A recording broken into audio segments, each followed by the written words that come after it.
Bonjour à tous et bienvenue. Il y a quelques mois, on avait évoqué le dernier congrès FIFA avec l'influence grandissante du Rwanda, principalement à travers les changements opérés dans la commission éthique de la FIFA, mais on avait aussi parlé des propositions émanant des diverses fédérations de football, notamment celle d'Arabie Saoudite, qui avait demandé une étude de faisabilité pour une Coupe du Monde tous les 2 ans.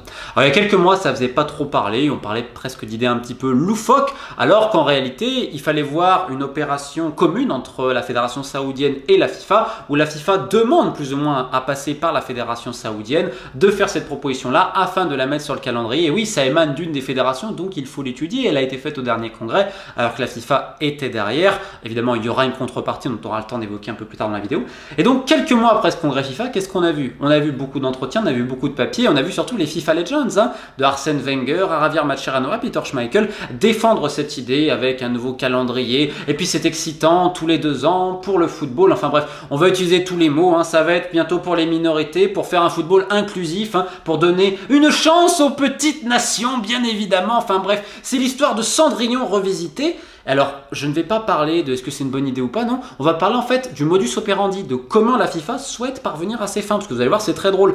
Pour une institution qui a toujours prôné les droits de l'homme, les droits des femmes, bien évidemment, c'est sûr, c'est vrai que quand les joueuses se font violer, on voit que vraiment ça les aide vachement. Les droits des enfants, pareil, on voit ce qui se passe sur les affaires d'abus sur mineurs en Haïti, c'est vrai que vachement, il y a une...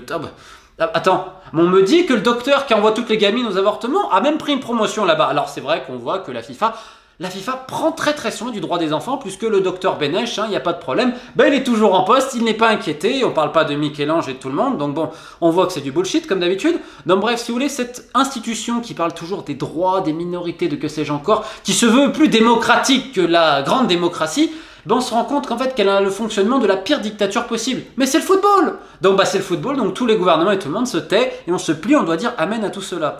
Alors je rappelle que même, tu prends le Cameroun avec Paul Biya, il y a quelques élections folkloriques, tu peux prendre Bachar, tu peux prendre qui tu veux. Normalement, tu as toujours un opposant quand même. Alors certes, c'est pour faire de la figuration, mais quand même, c'est parce que même les mecs, ils osent pas trop se présenter tout seuls pour être élus à 100%. Mais vous connaissez pas la FIFA, vous. La FIFA, on plébiscite le candidat unique. Parce que comme on m'a dit, bah oui, mais ça évite les surprises. Mais ils sont géniaux. Donc qu'est-ce qu'on a vu lors de la dernière élection de la CAF en Afrique? On a eu la FIFA qui est intervenue pour inciter les candidats à se ranger derrière le candidat unique, élu à l'applaudimètre ou à main levée. Parce qu'on veut même pas faire de vote. On veut un couronnement comme celui d'Infantino, presque comme l'empereur. C'est comme si Bokassa était revenu entre ses cendres. On lui a fait le trône d'aigle digne de Napoléon. Et il y a Gianni qui se met dessus, candidat unique, élu à l'applaudimètre, où on lève la main. C'est magnifique quand même pour une institution qui ensuite parle de démocratie, des droits et tout ça. On pourrait quand même se poser quelques questions. Et pourquoi je fais ce préambule-là? Parce qu'en fait, vous allez comprendre le modus operandi. C'est-à-dire qu'aujourd'hui, la FIFA, de par son président qui a un ego, mais c'est... Faut imaginer quand même que il le dit, il se considère comme l'un des hommes les plus importants du monde. Et il n'a pas forcément tort parce que tout le monde met tapis rouge devant lui. Je rappelle que tous les chefs d'État, quasiment, l'accueillent. Mais je veux dire, vous vous rendez compte, et ça m'avait vraiment donné envie de vomir. On parle de la Centrafrique, qui est quand même un pays assez pauvre malheureusement. On avait fait des pancartes à sa gloire à Bangui. Quand il arrivait, Gianni, Gianni. Et dans plein de pays, c'est comme ça. En Asie et autres, c'est quand même... Bon, la mégalomanie du divin chauve n'étant pas approuvée, et sachant qu'il adore être avec les chefs d'État. Alors déjà avant, Blatter et Avalanche, en effet, il y avait une politisation très importante de la FIFA, et en effet, l'expression qu'on dit dans le milieu, c'est qu'ils se prennent pour les rois du monde. C'est un peu comme le CIO, mais en pire. Et c'est vrai, quelque part, c'est un peu Minus et Cortex revisité. Alors, Minus et Cortex, pour ceux qui ne connaissent pas, c'était un dessin animé avec 2 petites souris, l'un qui était comme un imbus, c'était Minus, et Cortex qui était le cerveau. Et le but de Cortex, c'est de conquérir le monde chaque soir. La FIFA, c'est ça. C'est-à-dire, on cherche à conquérir le monde. C'est-à-dire, on va rencontrer tous les puissants. Donc, Infantino, son modèle, c'était Donald Trump. Enfin, à tout prix. Et donc, les amis aussi de Donald Trump. Il a beaucoup d'admiration pour les chefs d'État, d'ailleurs, un peu autoritaires. Paul Kagame au Rwanda, Vladimir Poutine en Russie, Mohamed Ben Salman, le prince héritier saoudien également. Et donc, pour la petite anecdote, il a mis beaucoup de temps avant de rencontrer Mohamed Ben Salman. C'est bon, pour X raisons. Et depuis, c'est le chef d'État qui voit le plus avec Paul Kagame au Rwanda. D'ailleurs, il y a très peu, il était encore en Arabie Saoudite. Bon, Gianni Infantino passe beaucoup de temps dans le Golfe, parce que vous allez comprendre, il faut être bien avec tout le monde. Et donc, il a encore vu Mohamed Ben Salman avec Patrice Motsepe, qui est le président de la CAF. Alors là, vous allez me dire, innocemment, mais qu'est-ce que le président de la Confédération africaine vient faire en Arabie Saoudite?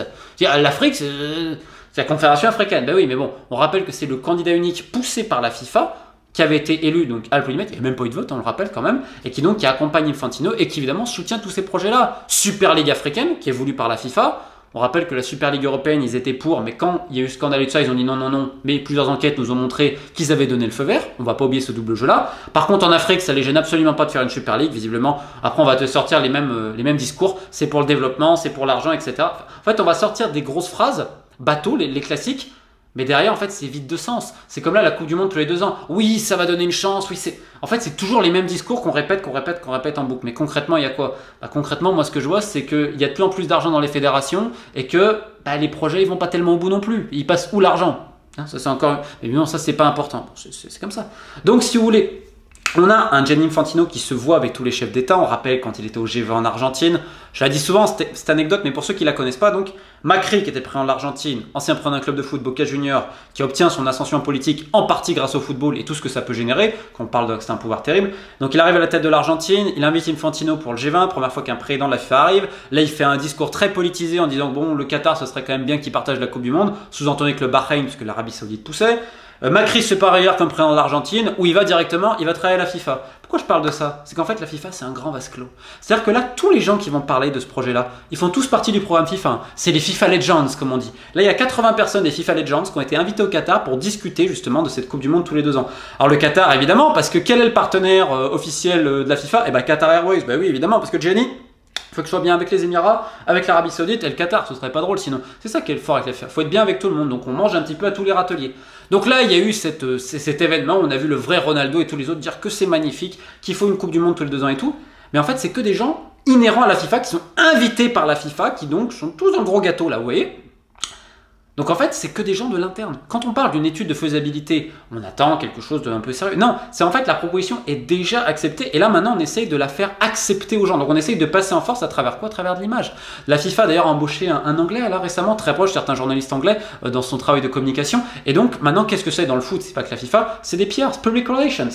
Aujourd'hui, il n'y a pas de journalistes, c'est des public relations, c'est de la communication, et pour pas dire de la propagande. C'est-à-dire, on va vanter tel point de vue. Et voilà comment la FIFA veut passer, avec uniquement des gens de la FIFA. Donc on a d'un côté les FIFA Legends. Pour légitimer le truc, on a Arsène Wenger qui, je pense, en termes de trahison, l'a fait quand même très très fort, se battre quasiment toute sa vie pour la propreté du foot, afin de pour finir à manger dans la main de tes maîtres. On a les présidents de fédération, bah évidemment, parce que les présidents de fédération, derrière, ils obtiennent plus de subventions. Ah bah tu m'étonnes, les mecs, ça les intéresse. Regardez le dernier rapport d'audit qu'il y a eu sur la CAF, où on se rend compte que les transactions se faisaient encore en cash, etc., que l'argent disparaît et tout. Est-ce que ça pose de problème à quelqu'un? Non, ça pose pas de problème. Pourquoi? Parce que c'est ces mêmes présidents qui vont voter pour le président de la FIFA. Donc on va rien leur dire si les mecs ils braquent. Bah évidemment, attends, c'est tes électeurs. Donc plus tu leur laisses de l'argent, parce que depuis qu'Infantino est arrivé, on a, mais alors, les subventions, boum. Et évidemment, dans les subventions, ça c'est mon petit truc préféré. Pour paraître bien, oui, mais il faut respecter quand même le football féminin, il faut faire 2-3 trucs pour les femmes. Ah bah oui, c'est vrai que... Ah bah oui.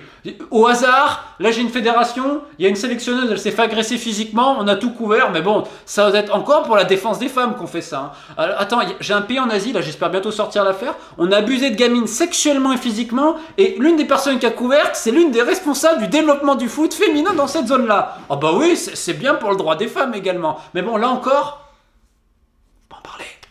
Faut faire la Coupe du Monde tous les 2 ans, c'est mieux pour l'image.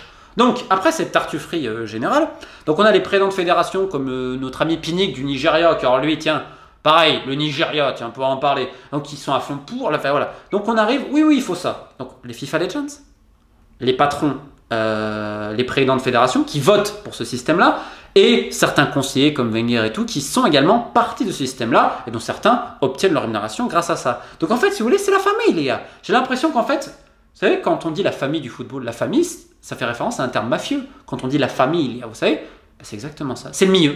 Le milieu, pareil, c'est une expression qu'on utilise pour des groupes mafieux. Le milieu du football. Tous. Et voilà comment on essaye de passer en force, avec, soi-disant, une étude de faisabilité. Alors, on ne voit pas tellement l'étude, c'est plutôt, on va essayer d'y aller. Et il y a quand même des voix qui s'opposent.